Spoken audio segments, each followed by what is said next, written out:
બતાવી શકીશ, મારામાં આ ક્વોલિટીઝ છે, મારામાં આ એફિશિયન્સી છે, તો અહીંયા બેસેલા બધા જ બહેનો જે આ આપણને ઓપોર્ચ્યુનિટી મળી છે ને, આ નહીં જવા દેવાની. કહેવાય છે ને, તક છે ને ટાલ જેવી હોય, આગળથી લીસી પાછળથી ચોટલી હોય, અને આ તકને આપણે ચોટલીને પકડી લેવાની છે.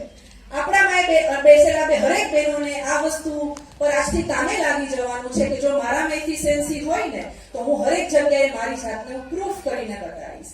અને જ્યારે આપણે આવા કાર્યક્રમો મળતા હોય, એમાં આ બધું શીખવા મળતું હોય, આટલા આપણને બહેનો અહીંયા પ્રવક્તા તરીકે અહીંયા આવ્યા હોય ને એની પાસેથી કશું સાંભળવા જેવું મળતું હોય ને, તો આજે આપણા મનમાં વાત રાખીએ.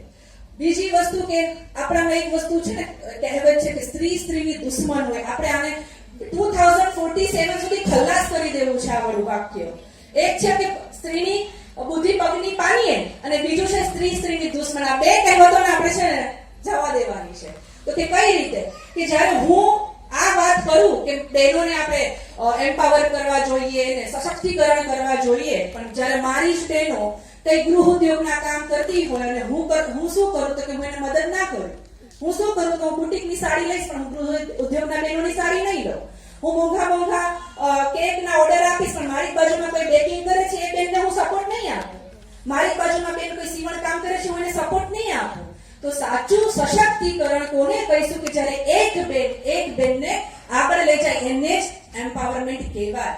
બાકી આ બધી વસ્તુઓ કહેવાય ને કે પ્રોગ્રામ કરીએ, ઇવેન્ટ્સ કરીએ, મોટી ડિગ્નિટરીઝ અહીંયા આવીને એમનું પ્રવચન આપે, પણ આપણા મનમાં કઈ ન ઉતરે તો અહીંયા બેસેલી એક બેનને આજે મગજમાં લઈને જવાનું છે કે આજનો જે દિવસ છે, અમને જે આ સેલિબ્રેશન મળ્યું છે, કે અમને જે આ 33% રિઝર્વેશન મળ્યું છે એને પ્રૂવ કરવા માટે હું મારી જાતને તો આગળ લઈને આવીશ, પણ મારા કુટુંબની બહેનો કે મારા એરિયાની બહેનોને પણ હું આગળ લઈને આવીશ. આ વસ્તુ આજે આપણે કરીને અહીંથી છૂટું પડવાનું છે. અહીંયા બેસેલા હરેક મારા ડિગ્નિટરીઝ બહેનો જે મંચ ઉપર છે, મનીષાબેન, ગીતિકાબેન, તેજલ અમીનબેન, આ બધા જ અહીંયા ખૂબ ખૂબ સ્વાગત છે. શોર્ટ નોટિસ ઉપર આપણે આજે આજનો કાર્યક્રમની શરૂઆત કરેલી છે. તો આ બહેનો અહીંયા ઘણું બધું બોલશે ને આજે આપણે ઘણું બધું શીખીને જવાનું છે. તો આ બહેનોની માટે ખૂબ ખૂબ તાલીઓ અને જય શ્રી કૃષ્ણ, જય દ્વારકાધીશ. Thank you. ખૂબ ખૂબ આભાર શ્રીમતી જીયાબેન. આપણે ખૂબ સુંદર વક્તવ્ય સાથે સ્વાગત પ્રવચન કર્યું છે. ફરી વખત આપનો આભાર માનીએ છીએ.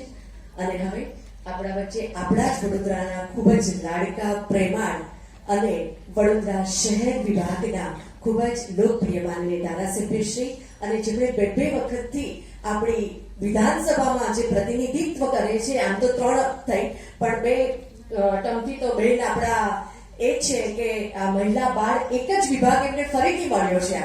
તો આપણા માટે પણ ગર્વની વાત છે. તો આવો બહેનોને વિનંતી કરીએ છીએ કે આવીને ડોક્ટર મનીષાબેન વકીલનું સ્વાગત ખાદીનો રૂમાલ અને ફૂલ અર્પણ કરીને કરશે. અને આપણે જોરદાર તાળીઓથી આ સ્વાગત સન્માનને વધાવી લઈશું.